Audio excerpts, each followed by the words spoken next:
Gua Zain, kenalin, gua dari FEB UI angkatan 2019. Di sini gue ingin menjelaskan tentang 7 strategi jitu, strategi belajar untuk SBMPTN, UTBK SBMPTN hanya dalam waktu 14 hari. Wow, 14 hari ya teman-teman.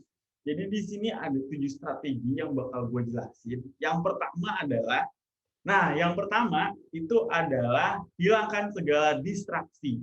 Jadi di sini teman-teman harus take commit, di mana teman-teman harus siap siaga dan mengosongkan segala waktu luang teman-teman untuk belajar UTBK SBMPTN. Hilangkan segala distraksi seperti bermain sosial media, seperti Instagram, TikTok, lalu bermain video games seperti Mobile Legends, PUBG, PUBG, or something else yang bisa membuat teman-teman tuh menjauhkan diri dari belajar. Bahkan teman-teman bisa wajib banget nih dalam waktu 14 hari ke depan teman-teman harus menjaga komitmen dengan orang tua. Misalnya teman-teman suka dimintai tolong orang tua untuk melakukan suatu pekerjaan rumah.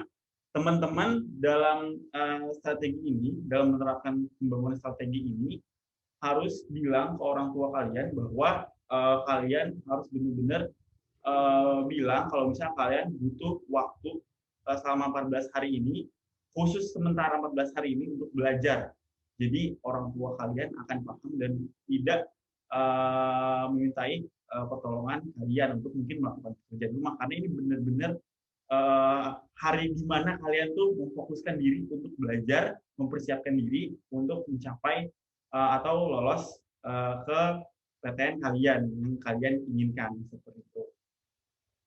Nah, lalu yang kedua teman-teman yaitu adalah belajar memahami konsep, bukan menghafal. Jadi teman-teman harus seyogianya setiap mata pelajaran yang kalian pelajari tidak hanya kalian hafalkan soal-soalnya, rumus-rumusnya saja, rumus-rumusnya belaka. Jadi teman-teman harus memahami konsep fundamental dari asal muasal suatu rumus itu terjadi. Misal seperti konsep dari elastisitas yang terjadi ketika kita melakukan sebuah kegiatan ekonomi seperti itu. Nah, teman-teman di sini bisa banget untuk melihat buku-buku yang sekiranya dapat menunjang konsep pematangan konsep dari teman-teman. Misalnya kalau misalnya aku kasih contoh seperti buku SKS kuning. Kalau misalnya teman-teman mengikuti UTBK Sosum, jadi teman-teman wajib banget nih kayak mulai dari 14 hari ke depan harus belajar dengan penekanan pemahaman konsep yang matang seperti itu. Nah, contoh bukti nyata dari orang-orang yang sekiranya selalu menerapkan konsep di atas hal lainnya dalam memulai suatu pembelajaran dan menekuninya, yaitu adalah Elon Musk.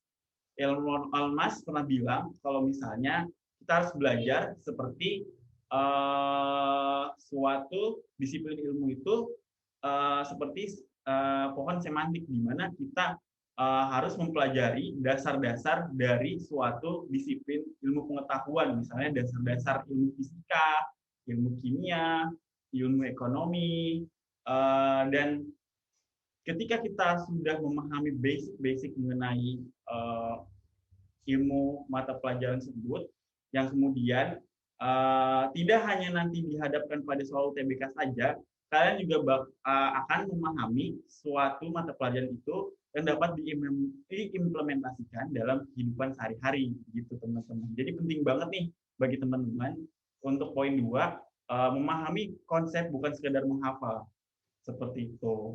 Lalu teman-teman yang ketiga yaitu adalah fokus mempelajari mata pelajaran yang tersulit terlebih dahulu, lalu apabila sudah paham pindah ke mata pelajaran yang tersulit berikutnya. Seperti misal kalau misalnya aku pribadi aku orang yang benar-benar sulit untuk mempelajari matematika. Jadi dalam 14 hari itu kita bagi harinya. Jadi misalnya untuk matematika sebagai mata pelajaran paling sulit, aku kasih waktu 3 hari untuk soal dengan materi yang tersulit. Misalnya matematika yang pertama, yang kedua itu adalah bahasa Indonesia, atau mungkin kalau misalnya kalian saintek, kalian bisa bagi jadi kayak yang pertama mungkin yang paling sulit memang matematika, yang kedua fisika, lalu kimia, yang terakhir biologi, lalu mungkin mata pelajaran lainnya seperti bahasa Indonesia yang mungkin yang tergabung di UTBK itu kayak pemahaman umum, pengetahuan umum itu udah termasuk bahasa Indonesia sama bahasa Inggris yaitu PPU bahasa Inggris. Nah, teman-teman di sini bisa bagi waktu belajarnya itu seperti ini.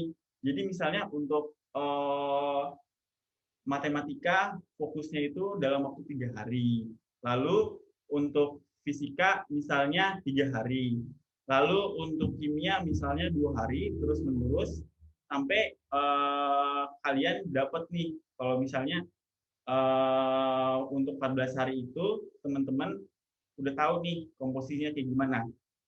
Nah, intinya untuk pembagian komposisi harinya berdasarkan mata pelajaran yang paling sulit yaitu 3 hari untuk soal yang untuk mata pelajaran yang paling sulit pertama, lalu 3 hari untuk mata pelajaran yang tersulit yang kedua, lalu 2 hari 2 hari untuk mata pelajaran yang menurut kalian itu paling sulit tapi urutan ketiga, lalu 2 hari lagi untuk mata pelajaran yang menurut kalian advance tingkat kesulitannya, lalu 3 atau 2 hari ini bisa dibilang komposisinya itu untuk bahasa gitu, untuk bahasa.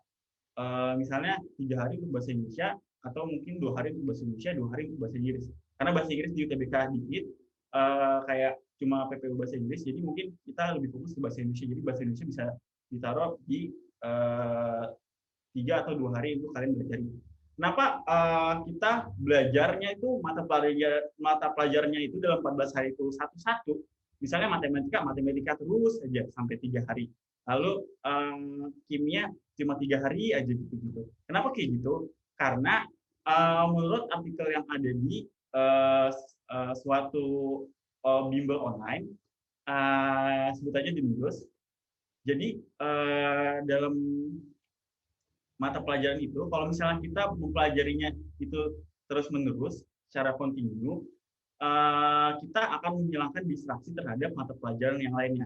Kalian sadar gak sih kalau misalnya di sekolah, kita selalu belajar matematika di jam pertama, lalu belajar kimia di jam kedua. Ketika kita belajar matematika di jam pertama, kita belajar matematika di jam pertama, tapi kita belum tuntas untuk memahami materinya, sedangkan jam kedua itu udah kimia. Itu materi matematika yang kita sudah pelajari di jam pertama itu sebagian memorinya bakal hilang gitu, bahkan benar-benar hilang, lalu ketimpa sama mata pelajaran yang lainnya gitu. Jadi penting untuk kayak membagi berdasarkan hari. Jadi matematika itu kayak mata pelajaran itu dibagi per hari-harinya agar kalian bisa fokus untuk memahami hal yang itu hal yang konstan seperti matematika dalam waktu 3 hari sampai paham seperti itu. Nah, lalu untuk yang kenapa saya merekomendasikan untuk belajar dari mata pelajaran yang paling sulit terlebih dahulu menjelang UTBK, lalu turun tingkat kesulitannya. Karena nanti kalau misalnya kalian belajar matematika, misalnya untuk contoh mata pelajaran tersulitnya menjelang UTBK misalnya H-2, H-1, kalian bakal paling stres. Kalian akan stres, di mana kalian nanti bakal nge-skip belajar gitu. Jadi penting banget untuk mempelajari mata pelajaran yang paling sulit dulu sampai ke mata pelajaran yang menurut kalian paling mudah menurut kalian, seperti itu. Nah, lalu poin yang keempat yaitu luangkan waktu belajar kalian hingga 14 jam. Nah, ini benar-benar strategi belajar selama 14 hari secara ekstrim ya teman-teman. Maksimal itu kalian bisa belajar hingga waktu 14 jam, di mana 3 jam itu kalian bisa 2 sampai 3 jam dalam waktu hidup kalian selama satu hari. Satu hari kan ada 24 jam. Jadi 14 jam misalnya maksimal nih untuk belajar. Lalu 10 jamnya itu kalian bagi lagi misalnya 7 sampai 8 jam untuk tidur dan juga 2 jam lagi untuk ibadah, makan dan juga sudah termasuk beristirahat seperti itu. Nah, jadi untuk waktu yang sudah dibagikan itu, kalian fokus tuh 14 jam maksimal benar-benar untuk belajar seperti itu. Jadi kalian udah bagi benar-benar waktunya itu 14 jam dan 3 jam itu kayak 3 jam sisanya, 3 atau 2 jam sisanya itu buat makan, keperluan sehari-hari seperti kayak makan, mandi, terus habis itu ibadah, dan 7 jam atau 8 jam sisanya kalian pakai untuk tidur, fokus untuk beristirahat seperti itu. Nah, jadi intinya dalam memaksimalkan waktu itu, kalian bisa belajar, bisa meluangkan waktu untuk belajar itu sekitar 14 jam maksimal. Dan juga untuk tidur 7 jam minimal, dan juga untuk kegiatan lainnya, kegiatan penting lainnya seperti makan, minum, mandi, dan juga ibadah, itu sekitar spare waktunya itu 3 jam seperti itu. Apabila kalian sedang menjalani ujian sekolah, kalian bisa banget untuk meminimalkan waktunya untuk belajar itu 8 jam. Jadi spare waktunya itu untuk belajar sendiri, belajar UTBK sendiri 8 jam, dan juga untuk belajar untuk fokus ujian sekolah 6 jam sisanya seperti itu. Tapi minimal banget itu untuk waktu belajar, spare waktu untuk belajar UTBK itu minimal bangetnya itu 8 jam dan maksimal itu 14 jam. Ini karena strateginya itu kita repetin, kita pengen untuk kalian itu benar-benar fokus buat UTBK. Lalu teman-teman, yang kelima yaitu pelajarilah 100 soal latihan dalam waktu satu hari itu. Satu soal minimal untuk mata pelajaran eksakta atau mata pelajaran linguistik, lalu 200 soal lainnya untuk mata pelajaran akademik non eksakta. Yang dimaksud mata pelajaran eksakta itu adalah mata pelajaran yang benar-benar berhubungan sama perhitungan, seperti misalnya matematika, fisika, dan juga mungkin kimia. Kimia mungkin 60% eksakta atau 70% misalnya berdasarkan teori dan hafalan. Tapi penting banget untuk kalian itu setiap hari itu latihan soal. Selain kalian menguasai pemahaman materi dengan konseptual, menekankan pada konsep yang fundamental seperti itu.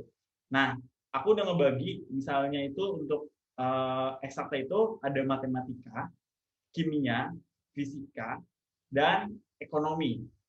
Jadi kalian itu mesti fokus belajar mata pelajaran eksakta itu, akademik eksakta itu satu soal per harinya. Lalu untuk mata pelajaran linguistik, yang dimaksud dengan mata pelajaran linguistik, menurut saya itu, menurut aku, mata pelajaran linguistik itu adalah mata pelajaran yang berfokus pada pemahaman kebahasaan seperti bahasa Indonesia dan juga bahasa Inggris, di mana kalian bisa banget untuk latihan soal UTBK minimal 1 soal itu per hari, dan juga kalian jangan lupa nih, intinya tuh setiap latihan soal kalian itu harus lihat pembahasannya. Jadi setiap kalian selesai ngerjain soal dengan kemampuan kalian mesti banget untuk melihat pembahasan dari tiap soal tersebut. Jadi kalian tidak cuma melatih kemampuan otak kalian saja untuk menghadapi soal tersebut, tapi juga kalian bisa mengevaluasi apa-apa aja yang sekiranya kalian masih kurang dalam menghadapi soal tersebut. Jadi kalian bisa tahu kayak kelemahan kalian dalam soal tersebut seperti apa. Jadi penting banget kalian juga mendalami pembahasannya. Jadi nggak cuma ngerjain soalnya aja. Jadi saran aku juga kalian mesti juga siapin buku yang bisa membahas soal dengan pembahasan yang jelas. Jadi kalian beli buku yang rekomendasi pembahasannya itu udah jelas banget gitu. Dari pada kalian beli buku yang soalnya banyak tapi nggak ada pembahasannya gitu.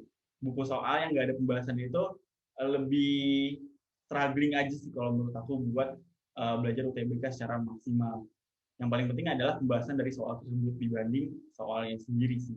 Jadi kalian bisa tahu kalian evaluasinya, kalian lemahnya di materi mata pelajaran apa gitu. Lalu yang terakhir juga untuk yang 200 soal akademik non eksakta itu adalah akademik non eksakta itu adalah mata pelajaran yang mata pelajaran tersebut tidak berfokus pada perhitungan. Misalnya kalau misalnya menurut aku pribadi, mata pelajaran non eksakta itu adalah geografi. Geografi sebenarnya semi eksakta, tapi kalian bisa bahas sekitar 2 soal karena babnya itu bercampur. Lalu sosiologi, sejarah, lalu biologi. Di mana menurut aku itu soalnya itu benar-benar banyak teorinya, di mana kalian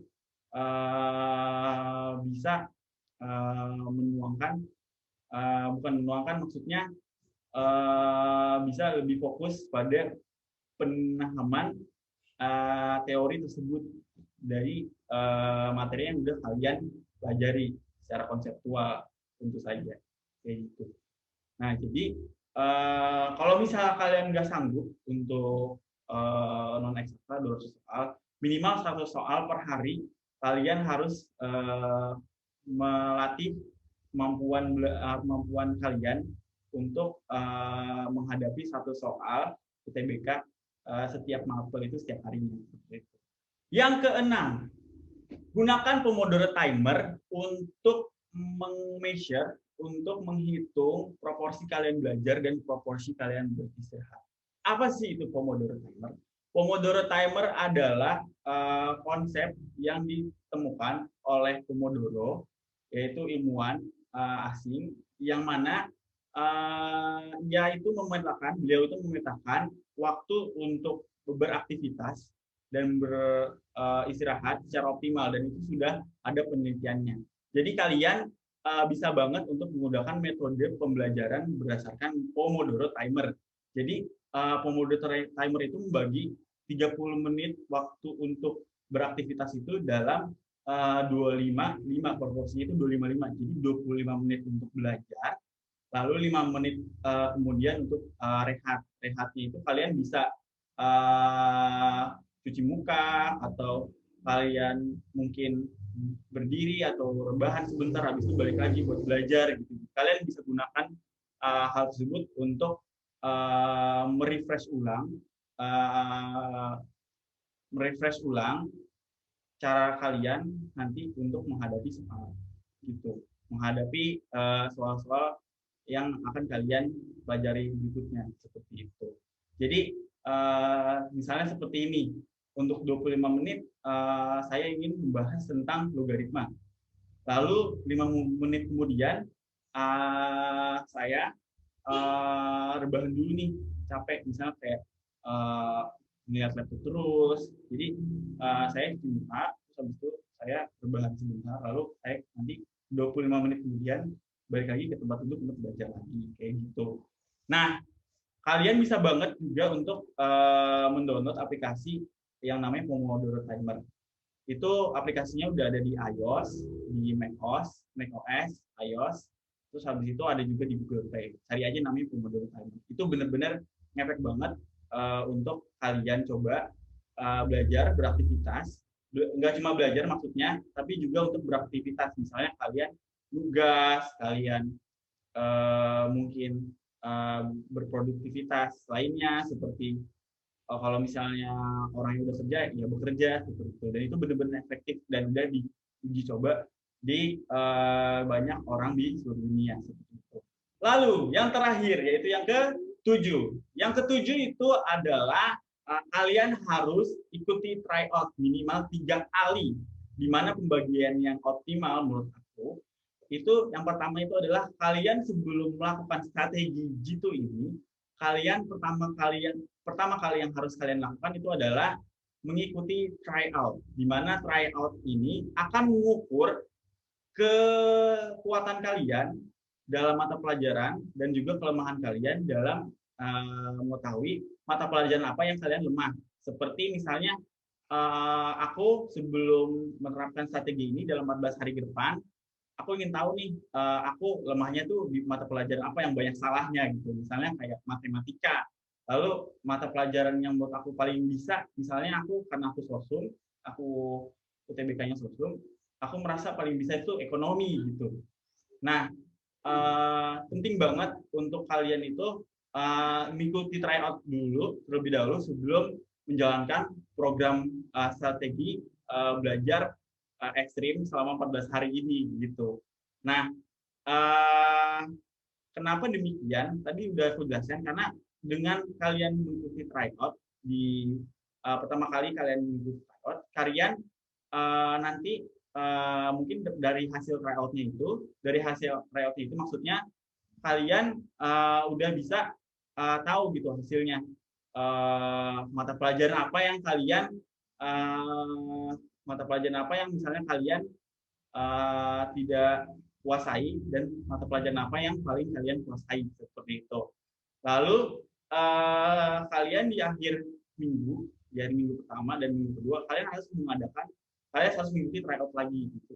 Harus mengikuti tryout, di mana tryout minggu kedua itu menguji kemampuan kalian, apakah kemampuan kalian untuk mata pelajaran yang menurut kalian paling tersulit itu, yang paling sulit itu, apakah kalian sudah mampu menguasainya atau belum. Lalu nanti diuji lagi di tryout minggu kedua. Jadi kalian makin tahu nih kelemahan kalian di UTBK itu apa mata pelajarannya seperti itu. Nah, oke teman-teman. Jadi itu strategi 14 hari, strategi itu belajar SBMPTN dalam hanya waktu 14 hari. Sekian dari gue, Zain. Thank you teman-teman. Gracias. Sampai jumpa.